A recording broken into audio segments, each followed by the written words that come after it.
Hello everyone. So welcome to the new topic, which is torsion of thin walled hollow shaft with multiple cells. So what we have done in the earlier lecture was to understand how to use membrane analogy and thereby analyze the torsion problem of a thin walled hollow shaft but with a single cell. So we have not used the concept of multiple cells yet.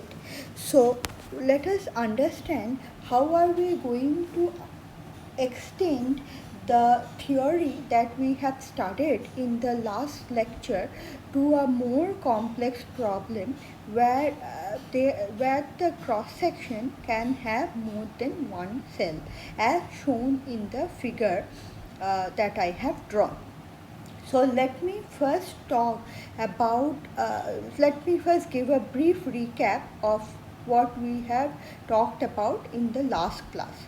So in the last class, we have seen that if we have a thin walled hollow shaft, then the shear stress is not going to vary across the thickness of the shaft.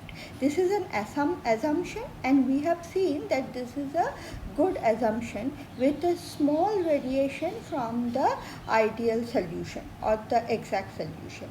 Now, that is one thing that we have learned in the earlier theory. The other thing we have learned is a new concept which is called shear flow.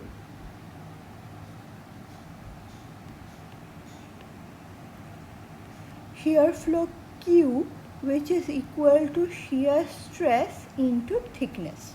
So this is shear flow.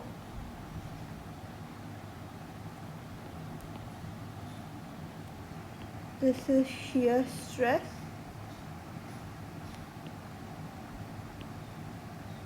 And this is thickness.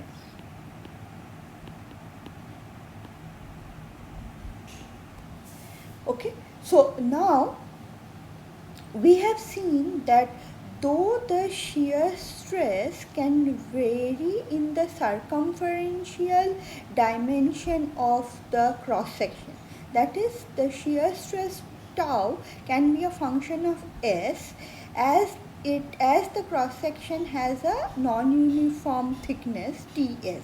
So wherever T varies, the shear stress can vary.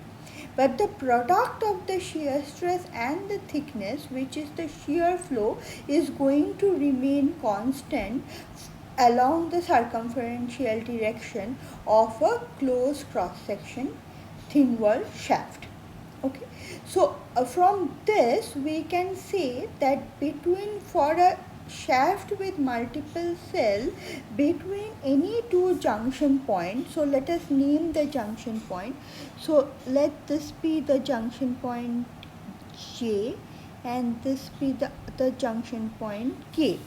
So we can say that between K and J, so the first thing that we need to recap is that the shear flow remains constant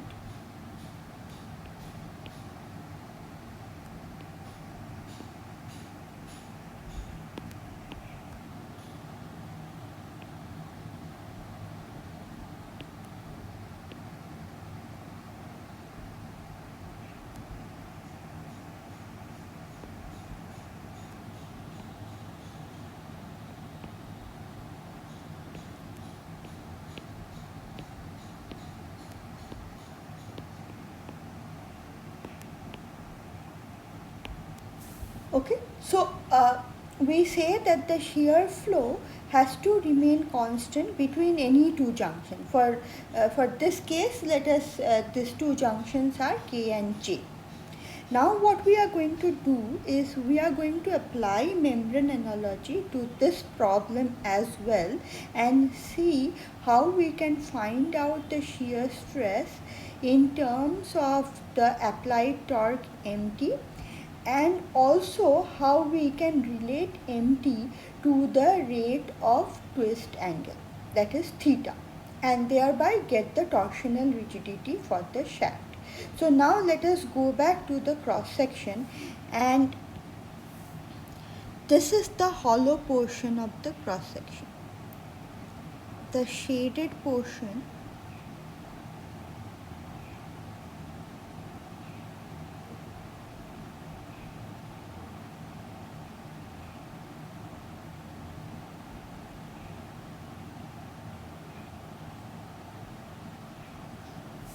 so the shaded portion is the hollow portion of the shaft.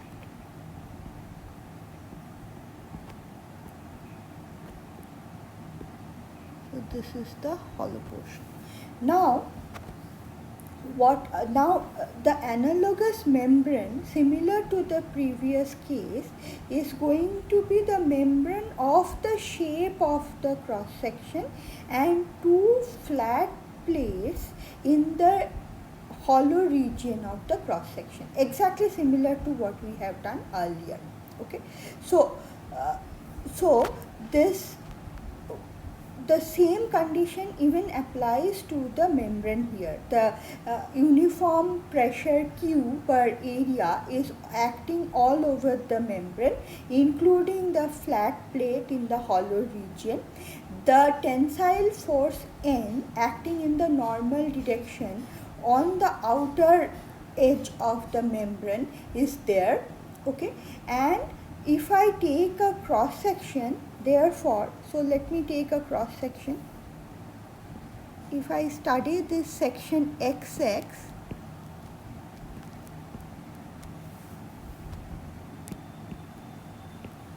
if I draw the deformed shape of the membrane along XX, this is going to look something like this.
So this is the deformed shape of the membrane in section XX. So this is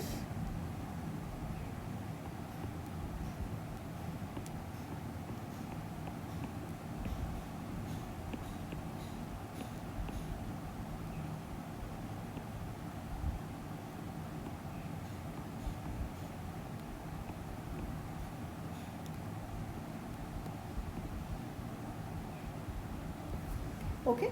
So if I draw the section of the membrane in XX, then this is how the deformed shape is going to look like. So I should also mention here that the actual deformed shape is nonlinear here, shown by the red line. Okay, but we can, as I have said earlier, because the thickness of the wall is very small, this nonlinear deformed shape of the membrane can very easily be approximated as linear and thereby having a constant slope. And as I have said, that this cross section thickness being so small that this assumption of linearity does not is a good assumption, and the result that we get from this assumption is not very off from the actual or ideal solution. Now, if this is the deformed shape of the membrane, then let me first try to explain the cross section a bit more. So let us call this area to be A1, this area to be A2, okay, this thickness to be T1, this thickness to be T2, this is T3, sorry, this is T2. So A1 and A2, A1 and A2 are mean area enclosed by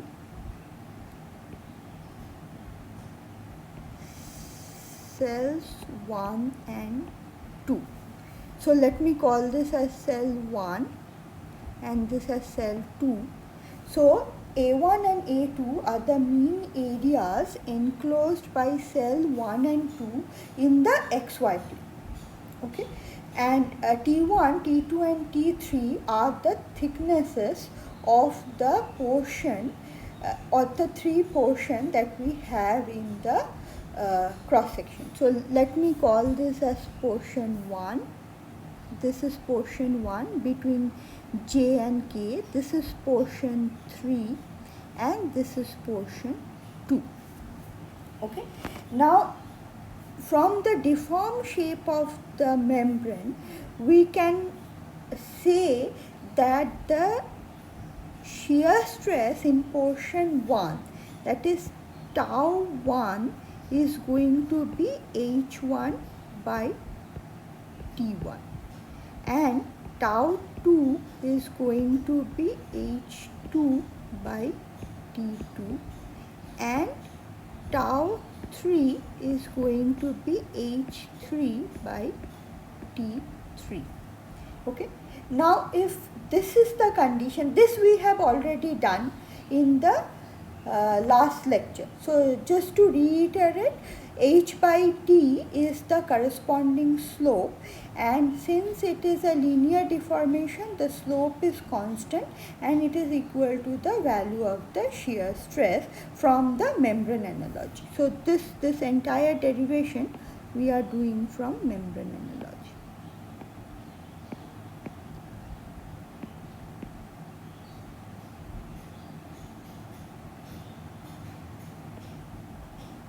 Okay, so probably you will be able to appreciate that why we have spent so much time on understanding membrane analogy, because the kind of problem that we are solving now would otherwise not possible to solve unless we have implemented membrane analogy. Now let's go back to the shear stresses. So we know that the shear stresses can be related to the depth of the deformed membrane and the corresponding thickness of the wall. Therefore,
Okay, so what I have done is that so my H1 is therefore equal to tau 1 T1, H2 is equal to tau 2 T2, H3 is equal to tau 3 T3.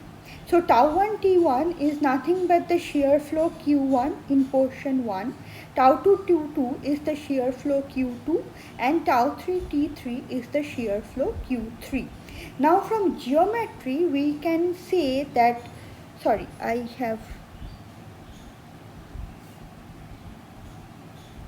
have done a mistake here.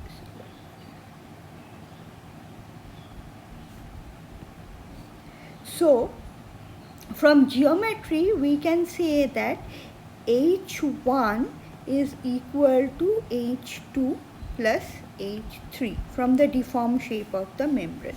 So H1 can again be written as tau 1 T1 is equal to tau 2 T2 plus tau 3 T3. Okay, and that is going to give me Q1 is equal to Q2 plus Q3. So this is an important equation, and let me call it as equation 1. Now let us see what does this equation 1 represent physically.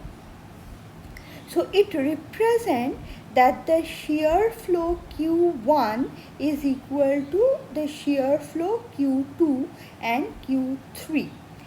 Now this means physically that at any junction, for example at K and J, the total input shear flow is equal to the total output shear flow.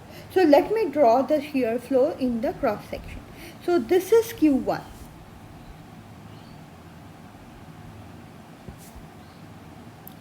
So this is my Q1 shear flow.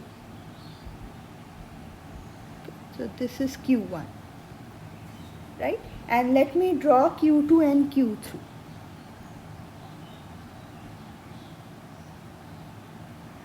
So this is Q3 and this is Q2.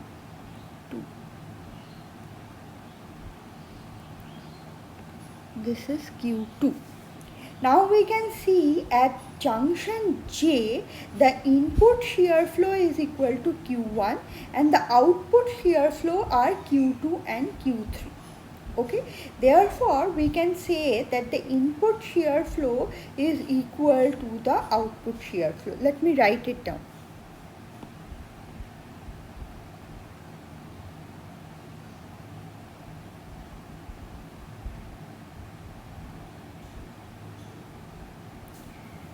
Okay, so the second important point about shear flow in this kind of cross section is that at any junction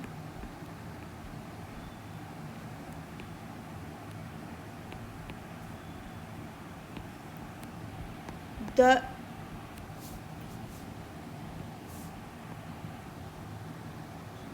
input shear flow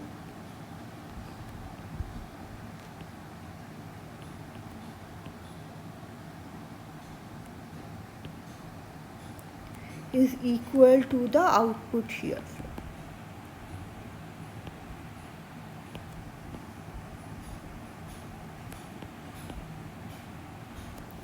Okay, so which is input is, say at junction J, the input is Q1 and the output is Q2 plus Q3. Now if we also look into the junction K, you can see that the input is Q2 and Q3 and the output is Q1. So the input is equal to the output. So this is at junction J. This is at junction J.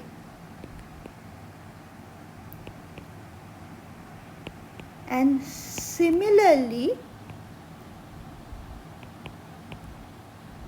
Q2 plus Q3 is going to be equal to Q1 at junction K. Okay, so this is another important point about shear flow for this kind of cross section. Okay, so let me just summarize. So for a thin walled hollow shaft with multiple cells, the shear flow is going to be constant in any portion two between two junctions, irrespective of whether the thickness is varying or the thickness is uniform. If I take any portion of such a cross section between any two junctions, the shear flow has to be constant there. Number one. Number two is that at any junction, the total input shear flow is going to be equal to the total output shear flow. And from there, this terminology flow comes into picture. That's why it is called shear flow. It's like a fluid flow. If I take any junction, the total input fluid flow should be equal to the total output shear flow. And therefore, the total output fluid flow. And it is from here that the name shear flow has come into picture. Okay. So the first part of the problem is done. So now let us go into the second part of the problem and let us apply membrane analogy further. So let me just erase this off.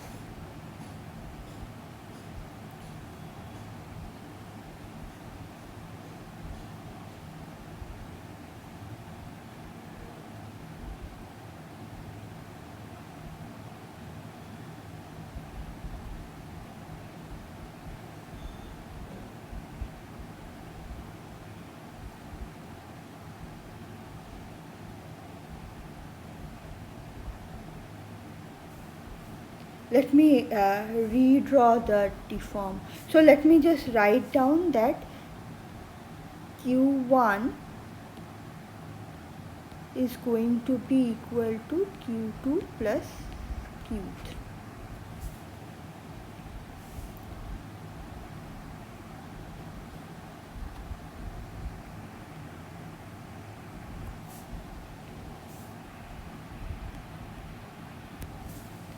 Okay. So now let me again redraw the deformed shape of the membrane.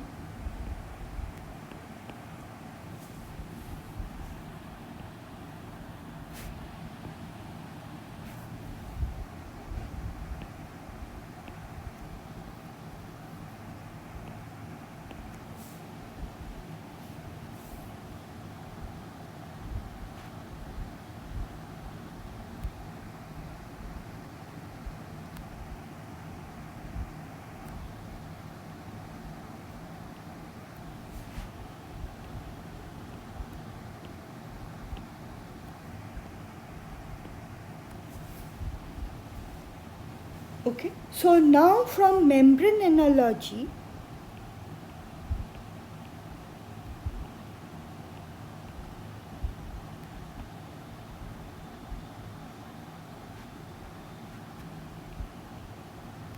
we can say that the torque applied, so applied torque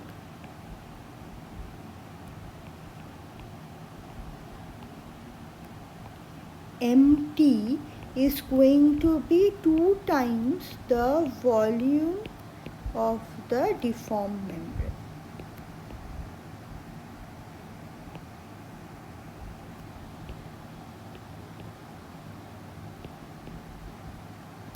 Okay, so that is going to be, let me try to find out the volume of the deformed membrane.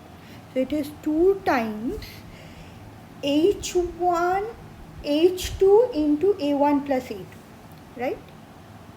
H2 into A1 plus A2. A1 and A2 being the mean area enclosed by the two cells in the XY plane. Okay. So H2 into A1 plus A2 plus H3 into A1.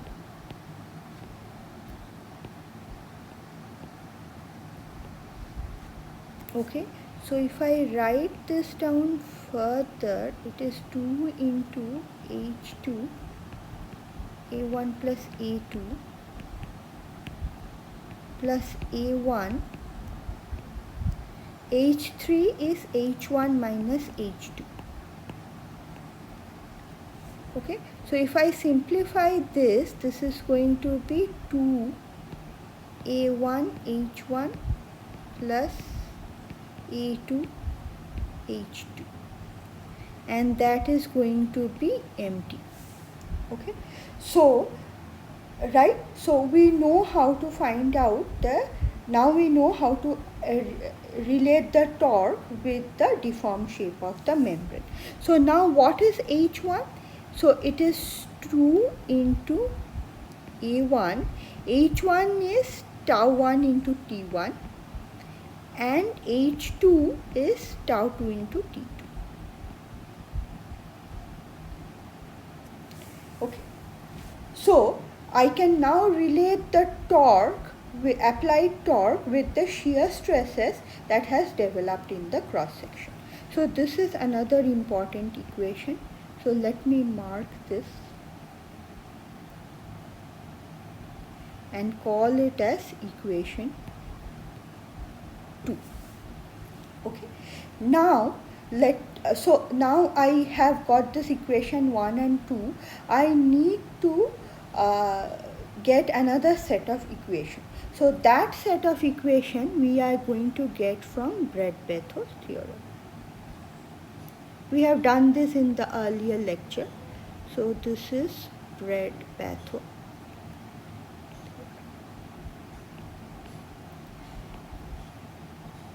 So the Brett-Bethos theorem says that tau ds is going to be 2GA theta.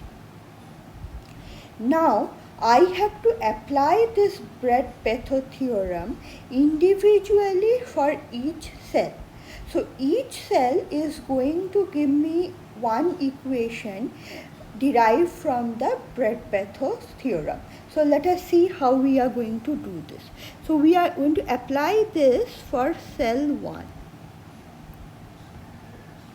So we are applying this for cell 1.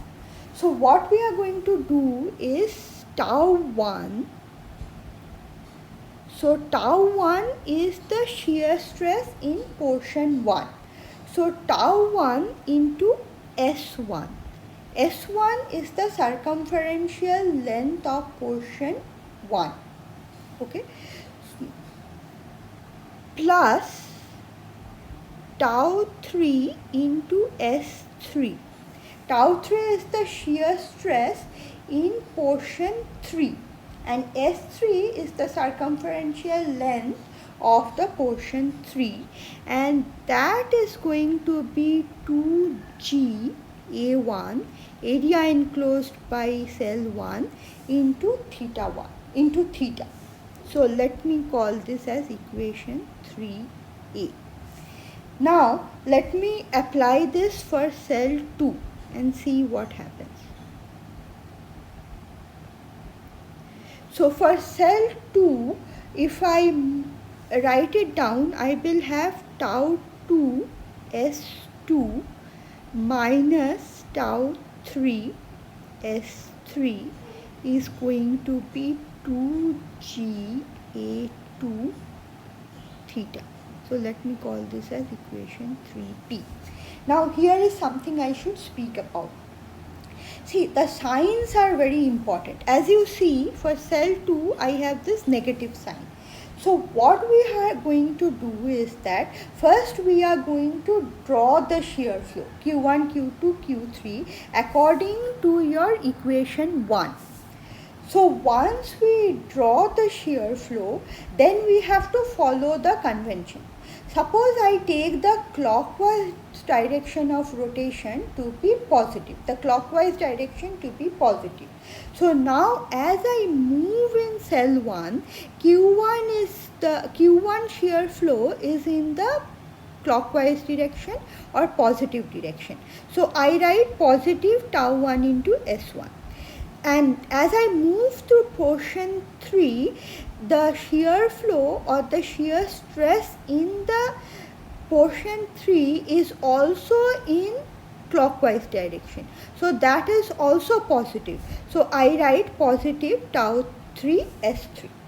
Now when I go to cell 2, as I move along portion 2, the shear flow is in the clockwise direction, so it is positive.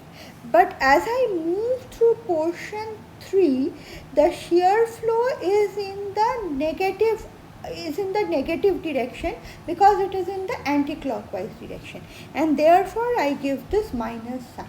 Okay, so this sign convention is very important and should be done carefully.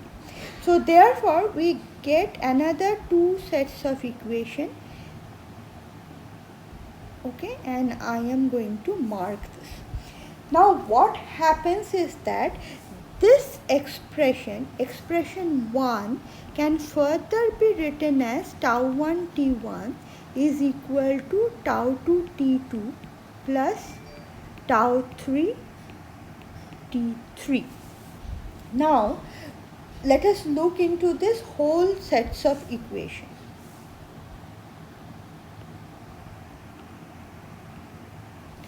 Okay, so now in equation, so what are my unknowns? So unknowns are, so let me write down the unknowns.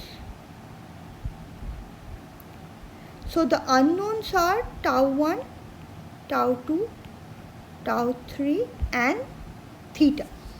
Okay, now what we are going to do is that from equation, I know all other parameters except tau 1, tau 2, tau 3 and theta. So from equation 1 and 3a and 3b, I can express my tau 1, tau 2, tau 3 in terms of theta. So once I express this in terms of theta, I will substitute those tau 1 and tau 2 in equation 2 and relate the moment or the torque with the g theta, and that is going to give me the torsional rigidity of the cross section. Okay, right? So but with this we end how to implement membrane analogy for this kind of cross section or the thin wall cross section with multiple cell, and how to obtain the shear stresses and the torsional rigidity of the cross section. Now the students always have a certain confusion which I am going to talk about now. Okay, let me clear the canvas.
Okay, so I have gone ahead with the first I have assumed the first deformed shape. So one can always assume the second deformed shape. So even if we go ahead with the second deformed shape, we are going to get exactly the same result. Okay, doesn't matter whether you assume the first deformed shape or the second deformed shape. So the deformed shape that we have to assume to go ahead with the problem is completely arbitrary. So what our job is to stick to the deformed shape that we have assumed and continue with that deformed shape. So how is the deformed shape going to matter? The deformed shape is going to matter with the direction of the shear flow. So for the first deformed shape, my H1 is going to be H2 plus H3, which means that Q1 is going to be Q2 plus Q3. Whereas in this case, your H2 is going to be H1 plus H3, and therefore Q2 is going to be Q1 plus Q3. Okay, so while we use the Brett-Petto theorem, the direction of the shear flows are going to be different.